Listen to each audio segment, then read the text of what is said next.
SD Syed Hamaad Rahman presenting a case report on Henoch Shanling Purpura, an adult patient. Syed came to KCU with a BS in biology from University of Florida in Gainesville, where he graduated cum laude. Since joining KCU, Syed has been a medical school tutor, helping first-year medical students prepare for boards and facilitating review sessions for multiple disciplines. He has volunteered his time working with Score One for Health, providing free preventative health screenings, and the Community Clinic of Southwest Missouri, assisting physicians with providing healthcare services, benefiting both the underserved and under-resourced in his community. Syed recently presented at the KCU Research Symposium the work titled Immediate Effects of Music Therapy on Depression, Anxiety, and Psychosis during the COVID-19 pandemic. Thank you again for bringing this to us. I will turn it over to you. I ask everybody please mute your mics, and I'll field questions in the end if you raise your hands. Thank you so much. Go ahead, Syed. All right, thank you. Let me share my screen if I can. There we go. All right, can you see my PowerPoint? Yes. Okay, let me start this. All right, so my name's Hamaad. I'm a third-year medical student here at KCU from the Joplin campus. I'm completing my third-year rotations currently. I'm on my last rotation right now, which is surgery. And I actually came across this case, which is Iga Vasculitis, previously known as Henoch Shanling Purpura, triggered by Epstein-Barr virus in an adult female. I came across this when I was on my internal medicine rotation here in Port St. Lucie, Florida. I actually was working with one of the residents, and he was seeing this patient, and he was like, you know, this looks like it might be IgA vasculitis. And we went and saw the patient, and a lot of the dermatologists were that were with us were actually pretty surprised, and they were, because they had never seen it in an adult patient because it's mainly a pediatric disease. And just based off of that, we already thought it was pretty rare. But then as I started looking more into the lab values and the whole case, I realized it was a little more rare than I had actually, or that any of us actually thought it was, especially due to the Epstein-Barr virus component of this disease.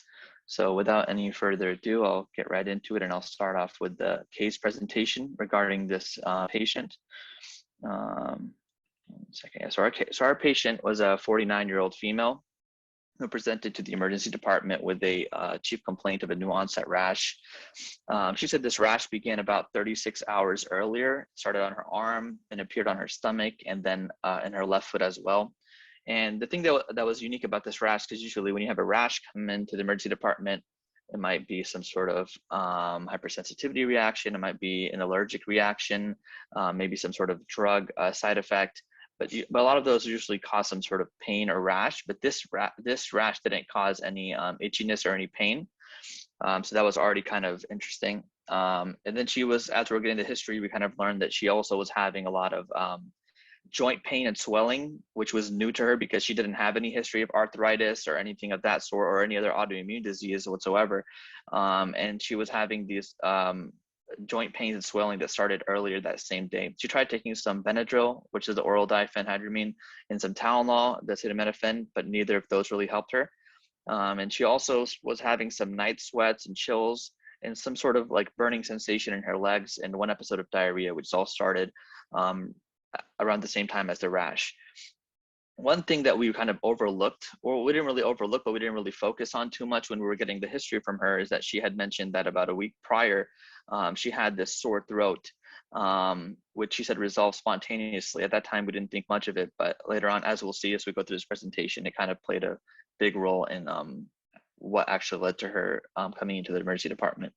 I have a little timeline here that kind of explains it a little better. So 1 to 2 weeks prior, she had a sore throat that resolved spontaneously. Then the night before admission, she was having these night sweats, chills, an episode of diarrhea, and some burning sensation in her legs. 36 hours prior to the admission, she had the new onset rash. It started on the abdomen and the lower extremities. And then early the morning of the day of the admission, she started noticing the joint pain and swelling. And then she tried the Benadryl and Tylenol with no relief. And then around noontime, she came into the emergency department. Other history, some of it pertinent, some not, was that she had hypertension, anxiety, depression, history of migraines, history of menomenorrhagia. She also had bilateral PEs as well. She was on Xarelto, and she had an IVC filter placed, and she also was morbidly obese. Surgical history, she had a cholecystectomy done previously, C-section, tubal ligation, DNC, and a breast biopsy. And she had a family history of coronary artery disease, diabetes, mellitus, and hypertension. As far as her social history goes, she had no history of tobacco use, and she did have some history of some just occasional alcohol use. And one thing that we were really looking for was allergies, because when you have a rash, you kind of want to see if she has any allergies, has she had any allergen exposure, and she actually had no allergies that were documented up to that point. So the next thing was the physical exam. Here I've kind of, just for the sake of time, I've kept it to things that were pertinent. So the vitals on arrival when she came in, we know she has a history of hypertension.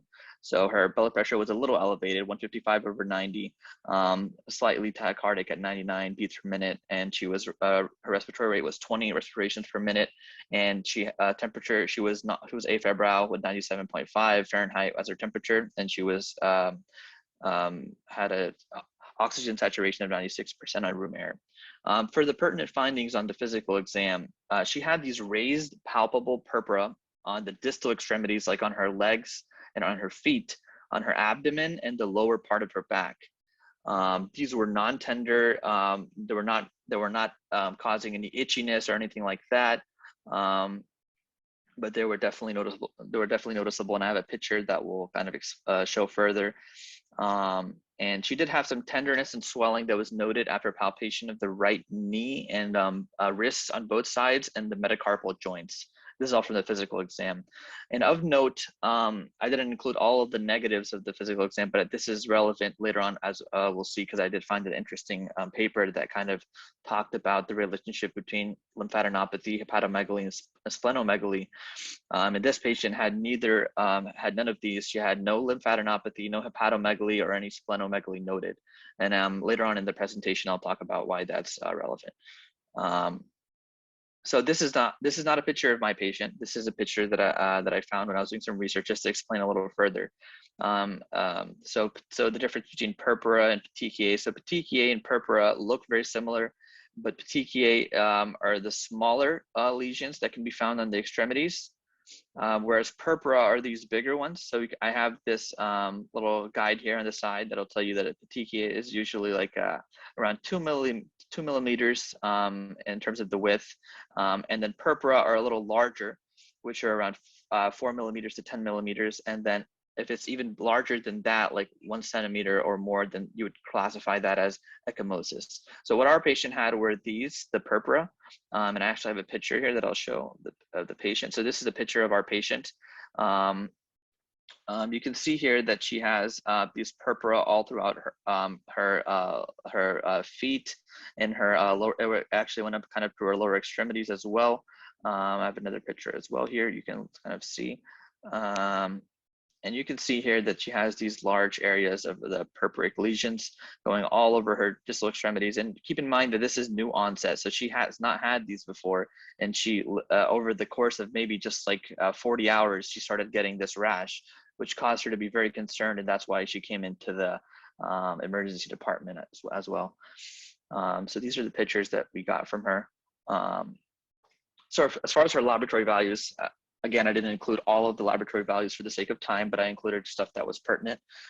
So of note that she had elevated C-reactive protein, which is a inflammatory marker, which kind of signifies inflammation. So her level was 5.7, normal is a range of 0 to 1.0.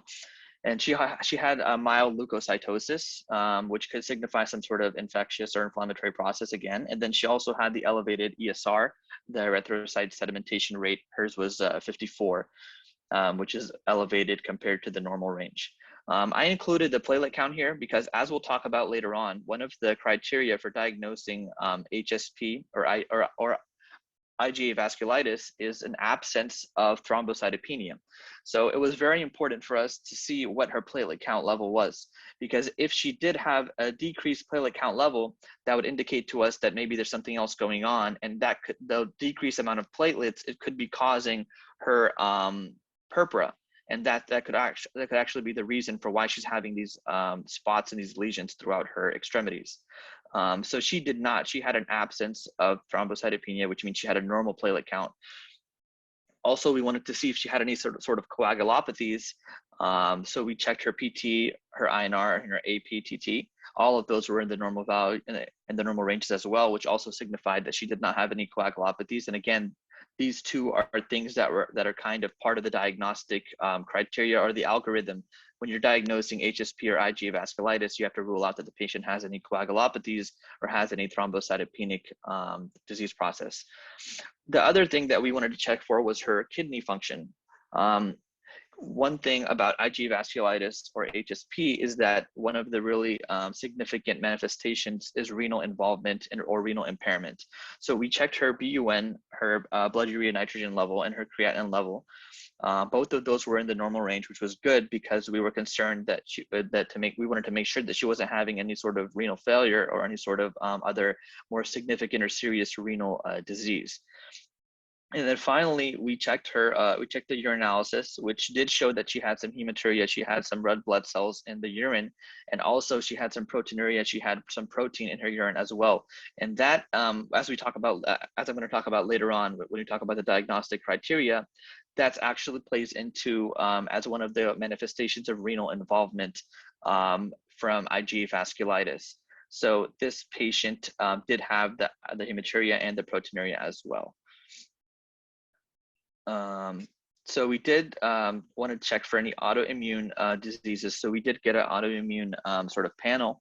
We checked her for an ANA, C3, C4, rheumatoid factor, ANCA, SSA/Rho, SSB/LA antibodies, the SCL70 antibodies. None of those were present in this patient. So we kind of did a pretty extensive and robust autoimmune workup on her. And then I believe one of the physicians was concerned that, or just wanted to rule out EBV because of her history of the sore throat and all of that stuff, all of those other symptoms she had could possibly go with EBV. So in this range of viral serology that we did get EBV. And I don't think any of us were really expecting it to come back positive, but she did end up having she had the IgG antibodies, she had the EBV early antigens, which signifies that she had a recent EBV infection, and then she had the EBV nuclear antigen antibodies as well. All three of those were present in the patient's serology studies. We also tested for hepatitis A, B, and C, as well as HIV, and all of those were negative as well. So one of the things which is kind of pathognomonic for IgA vasculitis, or one of the ways in which it can be confirmed that the patient has IgA vasculitis, is by getting a skin punch biopsy of the purpuric lesion and then sending that for analysis. So what we had to do was that we went and we got a punch biopsy of this patient's right calf from one of the purpuric lesions, and we sent that for pathological analysis. And actually, we weren't sure exactly if our lab would be, or our pathology lab would be able to handle it. And actually, I believe what ended up happening was that this specimen was actually sent out to the University of Michigan for pathological analysis, because it was something which is not really done in most pathological settings in most hospitals. So it was sent out for pathological analysis. And then this is kind of the pathology lingo here, that there was dense superficial and deep angiocentric neutrophilic infiltrate with leukocytosis, microhemorrhage, and fibrinoid alteration of the vessel walls. And all of this, the whole description, was consistent with leukocytoclastic vasculitis. Now, what exactly is leukocytoclastic vasculitis? I'll kind of break that down a little bit. Vasculitis is inflammation of the blood vessel walls. And then leukocytoclastic basically means that when these immune cells, such as neutrophils and other cells that are part of the immune system, they can infiltrate into the wall of the blood vessel. And when they die off, there's sort of debris inside the blood vessel that you can see. Now, unfortunately, we didn't get a picture of this patient's actual pathologic, or like a picture of like the histology of her punch biopsy, but I do have a picture just that I found during my research. This is a picture of an example of leukocytoclastic vasculitis. You can see the blood vessel, and there's some invasion and these debris showing the immune cells inside the wall of the blood vessel. So this is an example of leukocytoclastic vasculitis histology. And it's important to note that this is a histological classification, and this is not specific for IgA vasculitis, meaning that you can also see this in some other types of vasculitis as well. So you kind of have to compare this with the clinical picture of what's going on with the patient in order to diagnose IgA vasculitis.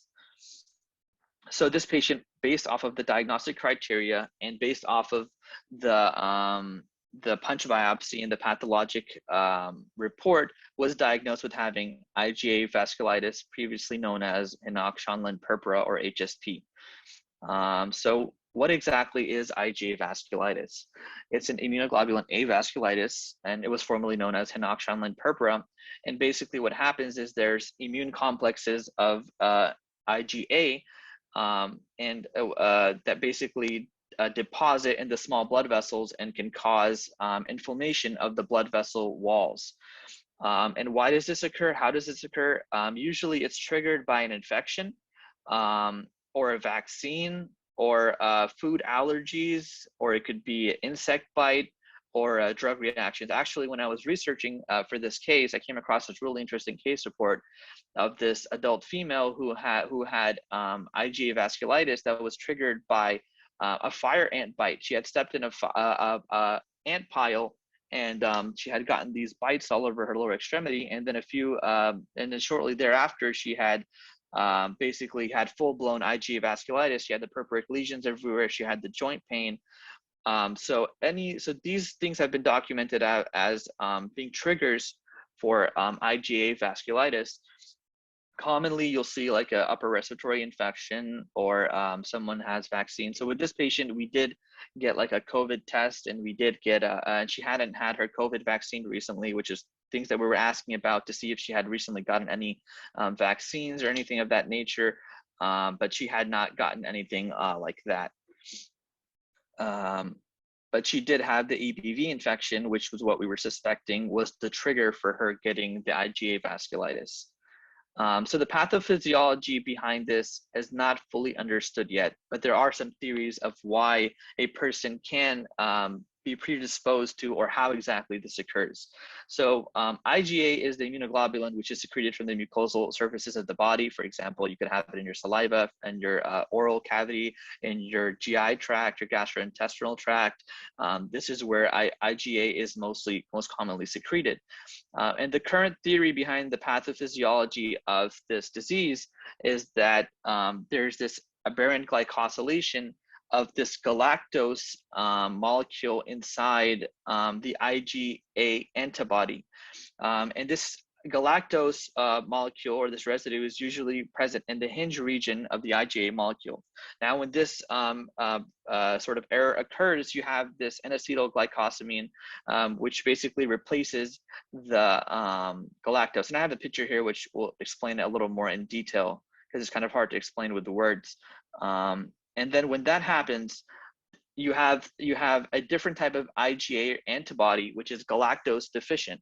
And this galactose deficient IgA can then basically have a sort of autoimmune response to any foreign antibodies, and then they can also bind with each other at those hinge regions, because that hinge region is kind of recognized as a foreign body.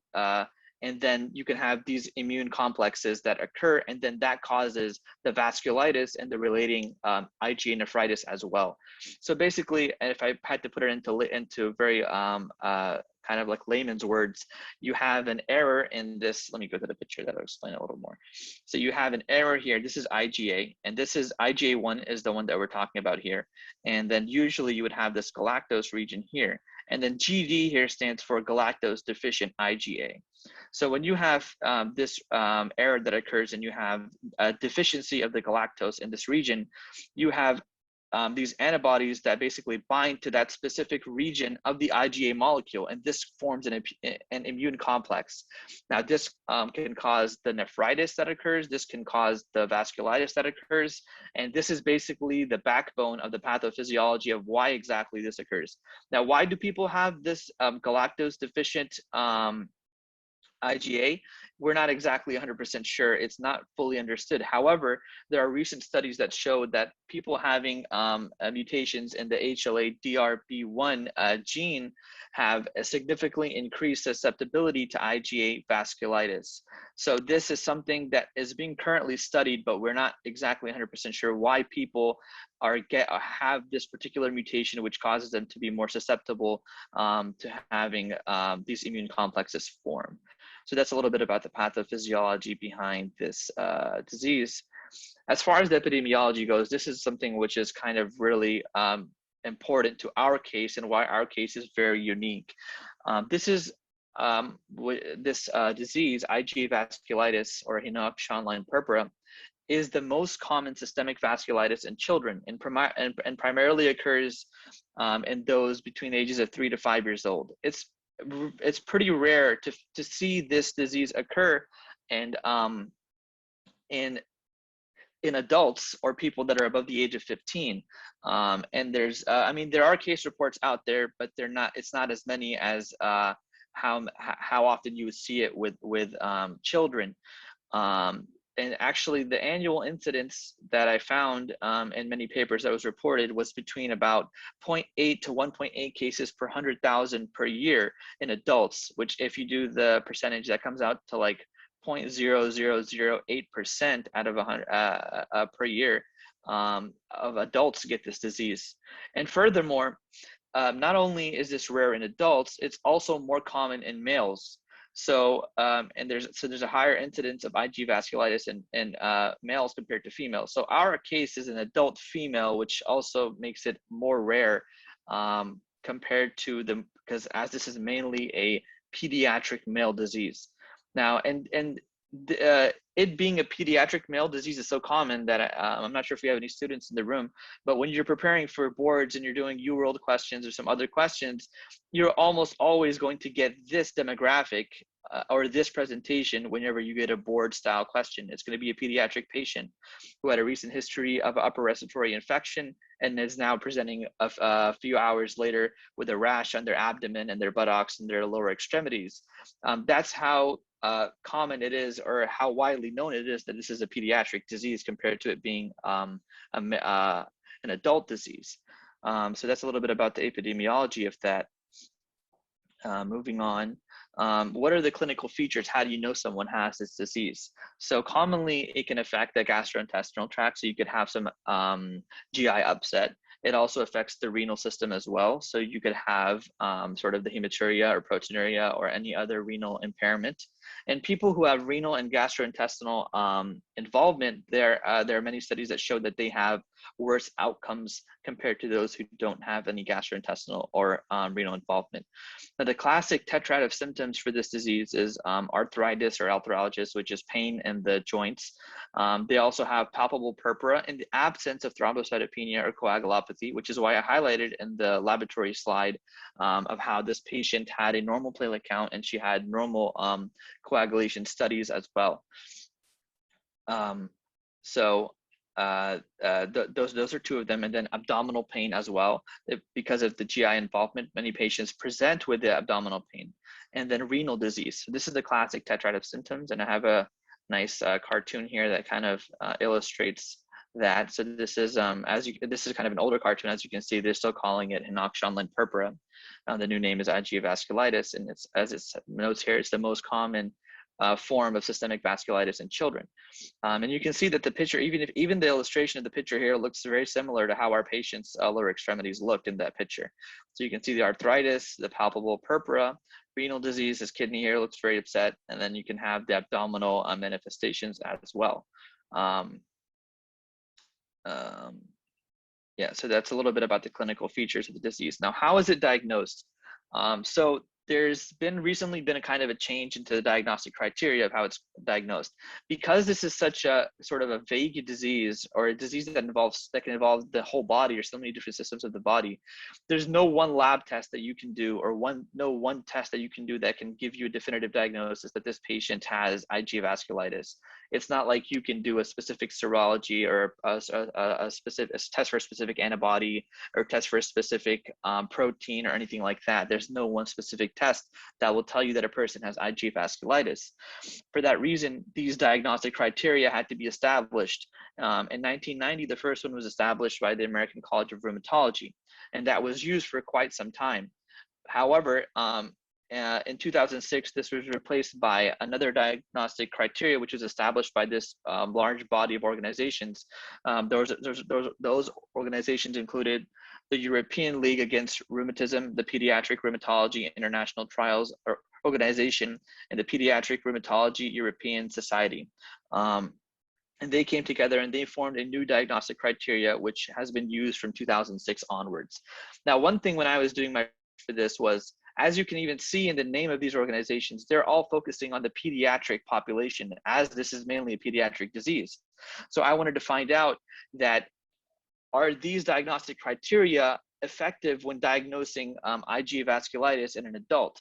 So I did find a study which showed that the new criteria was shown to have a higher specificity and a higher sensitivity for diagnosing Iga vasculitis in adults compared to the old one from the American College of Rheumatology. So it is shown to be effective in diagnosing this disease in adults as well as pediatric populations. But again, this again shows how uncommon this is in an adult.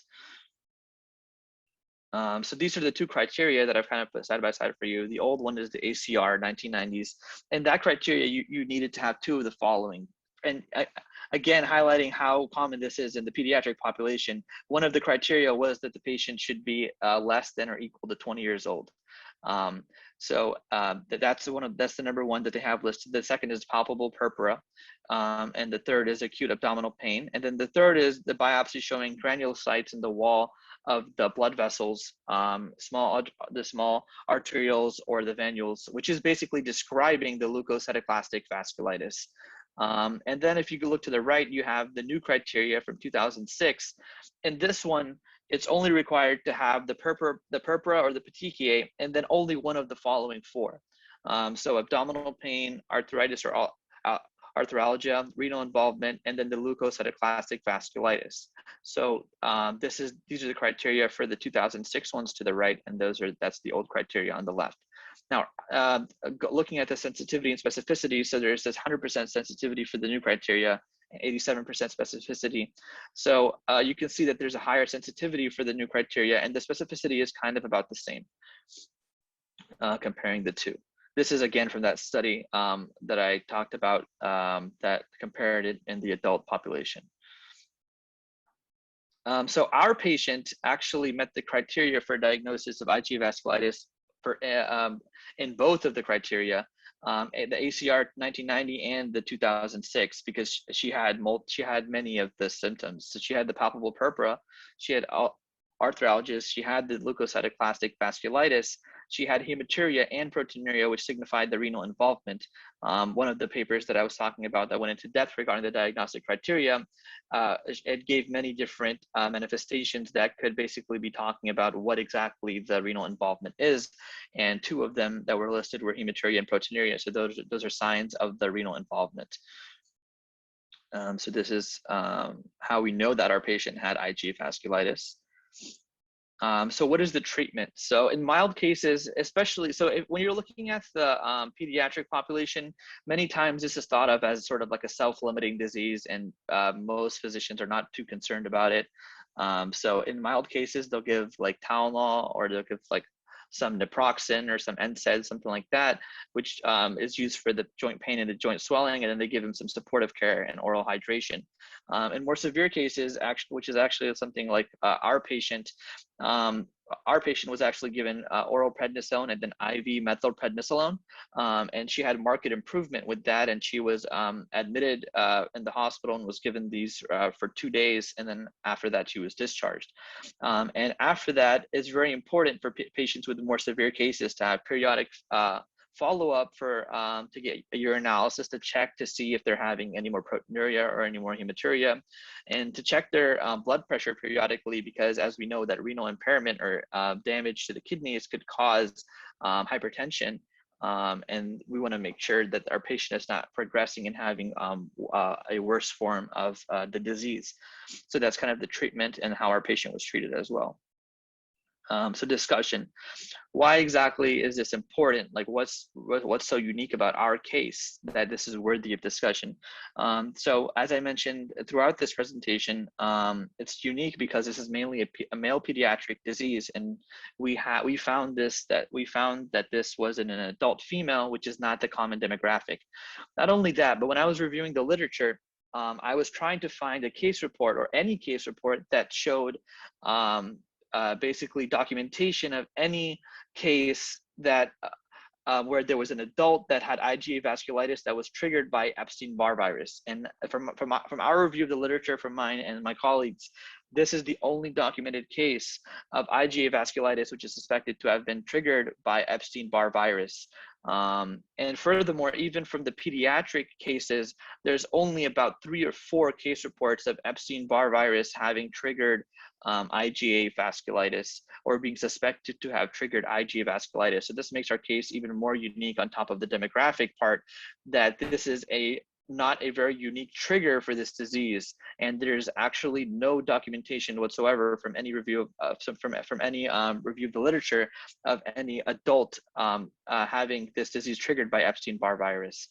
And unlike other forms of vasculitis that have been commonly associated, like if you look at some of the other forms of vasculitis, there's a lot of literature out there that link those to IgA vasculitis. However, when you do a review of the literature, there's not much that actually links EBV with HSP. So that also made our case unique as well.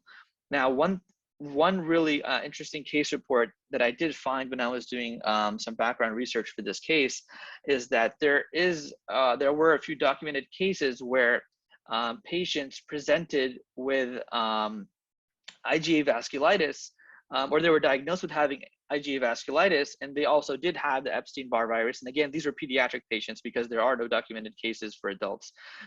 And what was found that these patients had hepatomegaly, splenomegaly, and lymphadenopathy. And what actually was occurring was that the purpuric lesions that they had were actually caused by the EBV. And these patients actually did not have IgA vasculitis, and they were misdiagnosed. And because they were misdiagnosed, that kind of changed their treatment of what exactly was going on, because they were kind of being treated for the IgA vasculitis, and kind of everything with all of their plan of care was going down that route. Whereas in reality, it was actually the EBV which caused them to have those palpable or purpuric rashes. So with our patient, that's why I noted in the physical exam that when I actually read this, I was thinking, wow, could our patient, could it actually just be that she's having these palpable purpuric lesions due to EBV and not due to the IgA vasculitis? However, in that same case report, they mentioned that in order for that to be the case, the patient needs to have hepatomegaly, splenomegaly, or lymphadenopathy. And in our case, as I noted in the physical exam portion, our patient did not have any hepatomegaly, did not have any splenomegaly or lymphadenopathy. So we can safely say that she had IgA vasculitis and not EBV. However, this should be taken into consideration when we have a patient who has the manifestations of IgA vasculitis and also is positive for EBV as well. So why is this case important? We know why it's unique, but is it really important? So compared to the pediatric population, there have been many studies show that adults with IgA vasculitis have much more severe clinical manifestations, and it could be a much more devastating disease compared to pediatric patients. For example, patients with that are adults that have Ig vasculitis have been shown to have much higher risk for renal impairment, and the renal impairment can be such that it even leads to end-stage renal disease and could even lead to the patient needing to be on hemodialysis for the rest of their life if it gets bad enough. So early and accurate diagnosis of Ig vasculitis in adults is imperative in order to prevent the progression of the renal disease.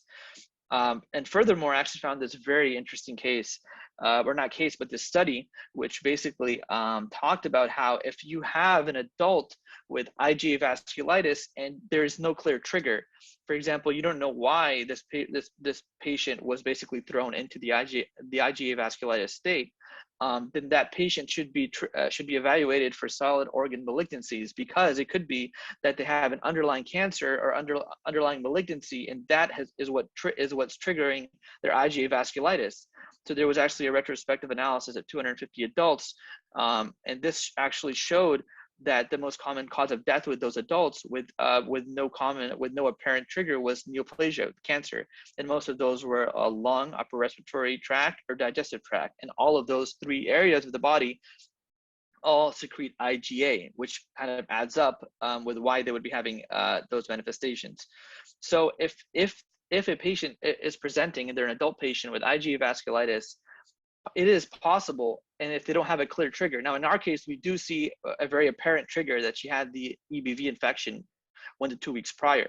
But it's very possible that if a patient does not have a clear trigger, that they could have an underlying malignancy, and you could potentially save that patient's life if you do a full and more thorough workup and you find out that, wow, this IgA vasculitis is actually the first sign of that person's cancer.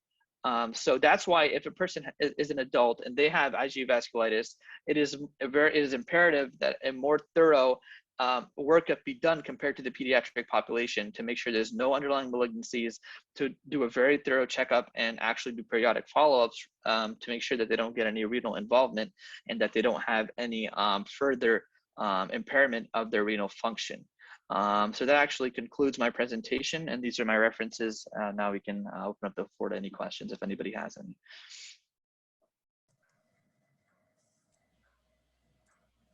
Thank you, Hamaad. That was a great presentation. Let me get my participant list pulled up. Let's like Dr. Kramer, you have your hand up. Go ahead, please. Yeah, thank you, student doctor. That was a wonderful presentation. Thank you. I was very entertained throughout. You did a good job. I was curious, and this is my naivety of the subject matter. Excuse me, at the beginning you mentioned that she was obese, your patient was obese? Yes. And that kept triggering in my head a little bit. I was wondering maybe if that may have played a role in terms of increased this overall systemic inflammation associated with obesity, if that's maybe a common trigger. Sounds like it's not common at all, but maybe in the children, maybe not obesity, but increased adipose tissue. That makes sense. I actually remember from one of Dr. Schneider's lectures that when we were talking about diabetes, how we talked about how having a lot of excess adipose tissue can actually be like a constant state of inflammation, and so that could definitely be the cause. I didn't see any particular cases or any sort of studies on that, but I wasn't actually focusing on that. But I can definitely look into that further, and it's definitely a really interesting point. I didn't even consider her body habitus of possibly being something that could have triggered it. But that's a very good point. Thanks, Dr. Kramer. Dr. Schneider, I see your hands up. Go ahead, please. All right, Hamaad, thank you for a very good presentation. I enjoyed it very much. I didn't have time to think about why it is happening. Why primarily lower extremities are affected in the patients. Can you see anything explaining it? Why? It's a very good question. You know, I never really thought of that. Why lower extremities would be more affected. If I had to think about it, I mean, possibly that there's more stasis of the blood in the lower extremities. That could possibly be a cause of why there could be more manifestations of there. I don't actually know the answer to that. All right. I'll ask next question, Aris, and one more time, let others ask. Thank you, Dr. Schneider. Let's see, I think I saw Dr. Johnson's hand up. Yes. Say a couple comments, and then I'd like to ask some questions. Okay. First of all, you're starting to talk like a physician, and I want to compliment you on that accomplishment. Thank you. You made very, very good sense, and chronologically, I think you presented this case in such a manner that any attending physician would listen, because you sequenced it in such a nice way. Thank you. I've got some questions for you that are probably going to make your head scratch, and I want to see what thoughts might be going through your head. One of them is you presented the history and the past medical history. And of those components to the past medical history were bilateral pulmonary emboli. Mm-hmm. Now, that should be a clue to say hi. So what was some of the thinking that would put this patient at high risk for showering more emboli and necessitating a vena cava umbrella? So what was that workup, and do you know what they found during that workup? How long ago was that PE? So the PE was actually quite some time before. I don't know the exact range off the top of my head, but I know it was pretty far back in her medical history. I actually don't know the full the full workup of everything that happened. If I had to guess, I mean, just based off of what I have from her, from the case report and all the documentation data that I have, I know she was on some of like the progestin and stuff like that, which can put you in a hypercoagulable state when she's taking for the menometorrhagia.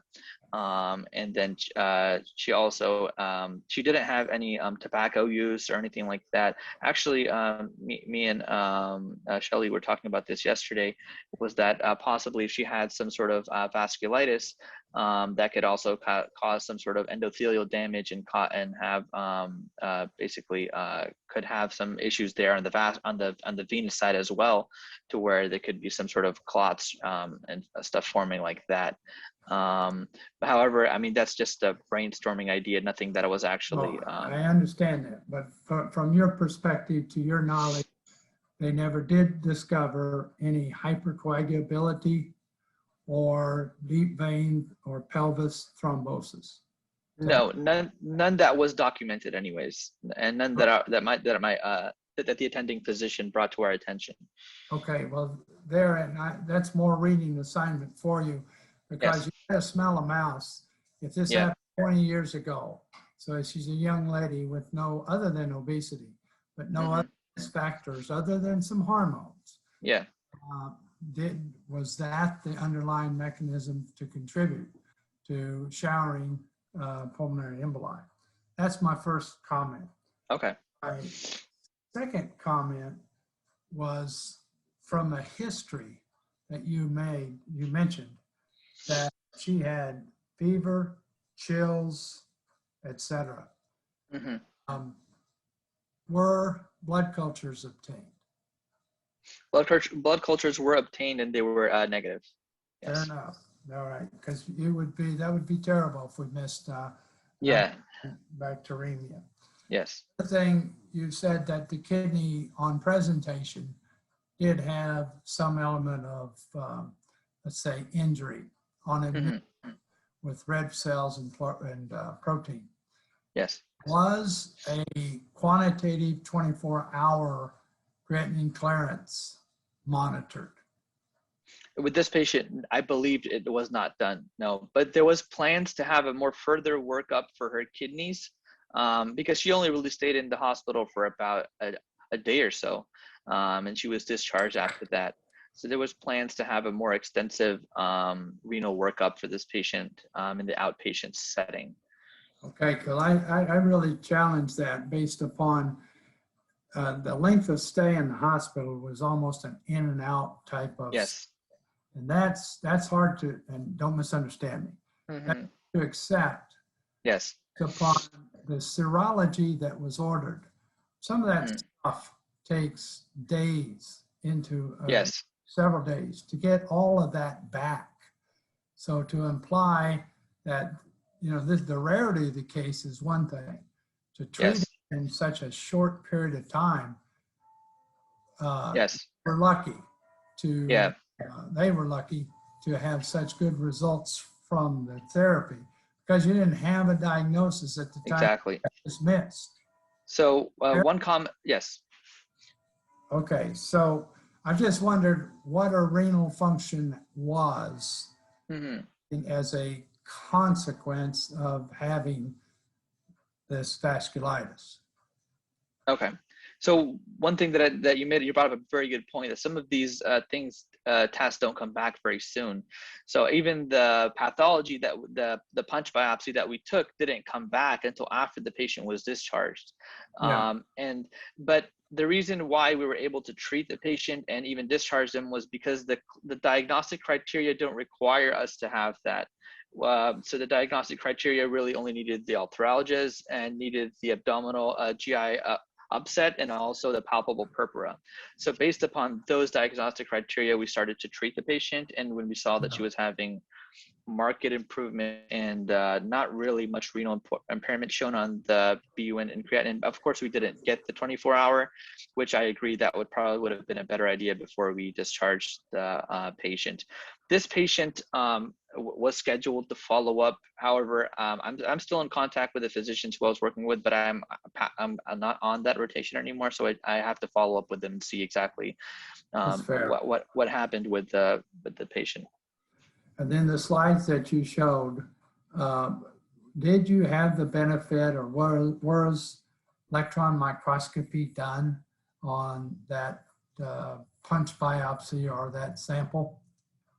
Yes, electron microscopy was done. I don't have a picture of it, however, and that's actually how they noted the leukocytoclastic vasculitis. Okay. Sorry, Yeah. You said electron microscopy. I'm not sure about electron microscopy, but I know light microscopy was done, and that's what showed the leukocytoclastic vasculitis. Well, from an immunological perspective, you would think that you'd like to see some of those, an EM, particularly if they went beyond, if they ever went beyond just a calf biopsy, a punch biopsy. I would think that it would be more icing on the cake to confirm this diagnosis if you had an EM study to review as well. That's a really good point. Compliment you on this. I've seen henoch in teenagers and that were hospitalized, but most of them were in a septic scenario or an infection that we thought was streptococcal or something, but they did come in with purpura or significant amount of petechiae. Now, the other component would be, had this patient ever had a meningitis vaccination? I know that she was up to date on her vaccinations. However, I mean, all of the SOAP notes and all the HPI and stuff like that don't specifically go into what exactly all vaccinations she had. And I don't believe I ever asked her that question. No, that's fair. Well, in your next case, when you see that, you want to look at those legs and you see that degree of purpura. Sometimes you can't decide, is this a confluent area that's leading to exosomes? And you can get that in meningitis as well. So that's tough. Excellent presentation, and I want to compliment you. Thank you so much. How well you spoke. Thank you. Thank you, Dr. Johnston. Dr. Wolf, go ahead, please. Yeah, I just want to echo everything others have said in terms of complimenting you. For me, I'm always trying to figure out how the hell stuff works. And so if you're sitting there and saying, okay, it's because there isn't galactose there. So I looked up the half-life of IgA, and it's about 6 days, which is actually shorter than I thought it was. But if you remember, it takes 5 half-lives for 97% of stuff to disappear. And I'm going, okay, so if there's galactose, and the problem is galactose, there needs to be some circulating galactose-free IgA in the circulation at that time, or is it possible that that galactose is somehow removed, which means that there's something there mucking up existing IgA or something like that, that would have to happen for the scenario that you pointed out there in terms of theory to make sense in my mind's eye. So I don't know if you had any thoughts on that before I'll follow up with another question later. So, I mean, the immunology of it was very complex in the case, in the report that I was studying, and I'm not an immunologist, so I just kind of made sense of it as best as I could.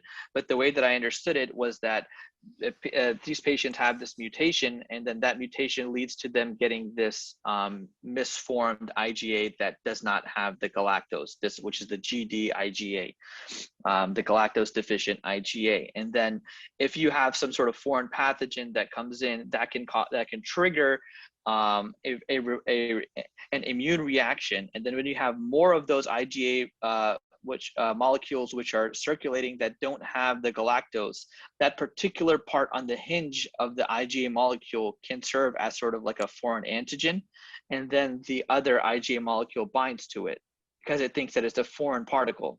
And then with that, you basically have these complexes all over the body. And then we all know that the complexes can form an immune complex sort of vasculitis.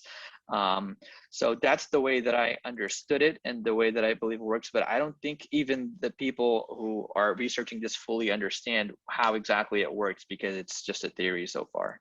Well, I mean, what you were saying there, that's a surface antigen. So it didn't make sense to me that just some SNP in a surface antigen is going to mess with all of IgA synthesis, or somehow selectively determine whether or not a galactose was attached to that those molecules. So that's my, you know, in part my lack of understanding. But the other thing, as long as I'm talking here, I mean, it seems to me that there should be, then in these people, there should be circulating levels of low galactose, the galactose deficient. And so there should be some knowledge of how or why that happens, if it's due to improper synthesis, or if it's actually somehow being cleaved off by things. The other thing that struck me as being interesting here was in terms of Epstein-Barr virus. I'm going, okay, so what's the receptor for Epstein-Barr virus? So I didn't know it, and I looked it up, and it turns out that it's complement receptor 2. And so that leads me to think that potentially you could be sitting there and dealing with somebody that has some alterations in her complement cascade, such that she was predisposed for this type of reaction once you arguably had the Epstein-Barr virus in there messing up with complement activation or complement clearance or something like that. And then once complement gets going, I mean, that's like a little master accelerator that everything just pops off big time around it. So those are my thoughts. I guess, and then the one other thing that I had here had to do with the idea just recently now. I mean, I actually reviewed grants over the past few days, but I had heard about this before as well, is the idea of exosomes. So the idea that one inflammatory, or like when you have inflammatory cells, they're secreting, or there's these extra cellular vesicles that are released by them that contain pro-inflammatory molecules related back to the tissue, the inflamed tissue of origin, that then can go elsewhere and trigger responses in distant tissues via that type of pathway. And so that's on my mind, and I'm going, well, gosh, is there some way where you know, exosomal or extrasynaptic vesicles in some way, shape, or form here could be sitting here and mucking that up? Because I'm assuming that you're thinking that the IgA are largely coming from the GI tract, the lymphoid tissue in the GI tract and things like that. So in my mind's eye, I mean, I don't know enough about all these things, but I was just trying to figure out how could it work? Yeah, I mean, those are all really good ideas. I think a lot of those actually make sense.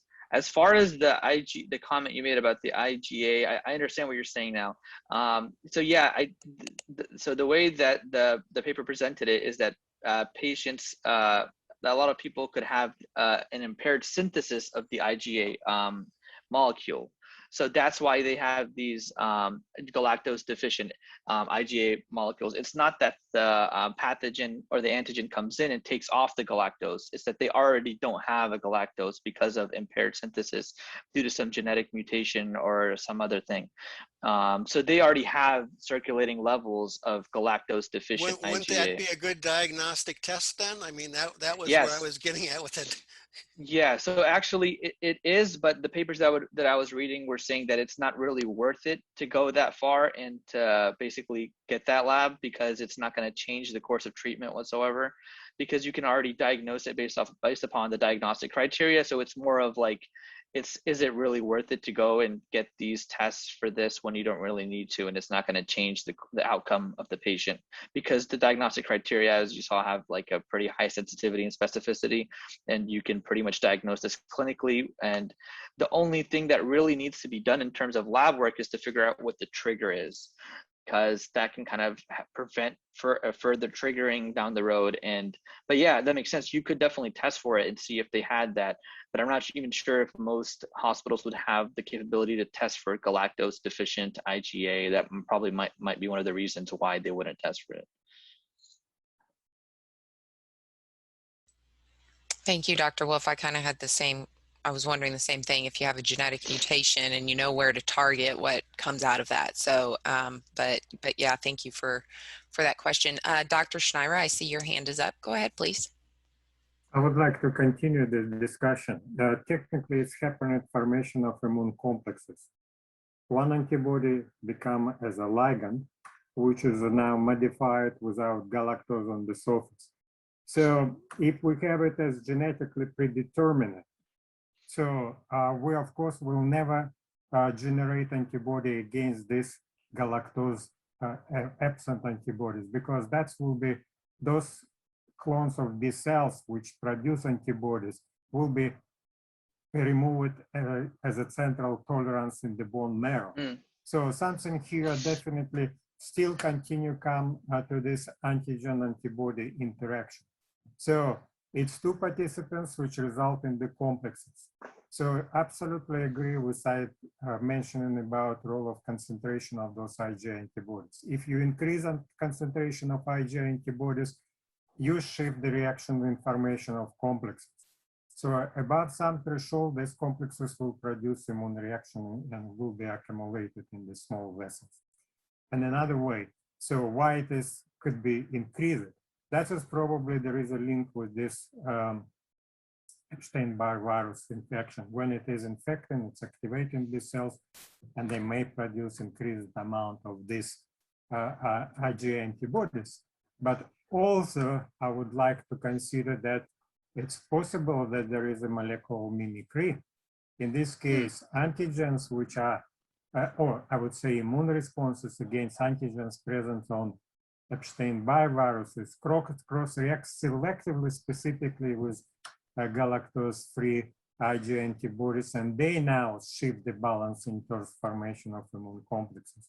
So it's not just only exercise, but I also would like to suggest you, Syed, if you make in your discussion a picture and put it in this way, why, how it may interact and what may cause, and probably also I was thinking about why we have a severe, more severe form in adults than in young people, because Epstein-Barr virus antibodies and antigen in the cells found in 95% of adult people.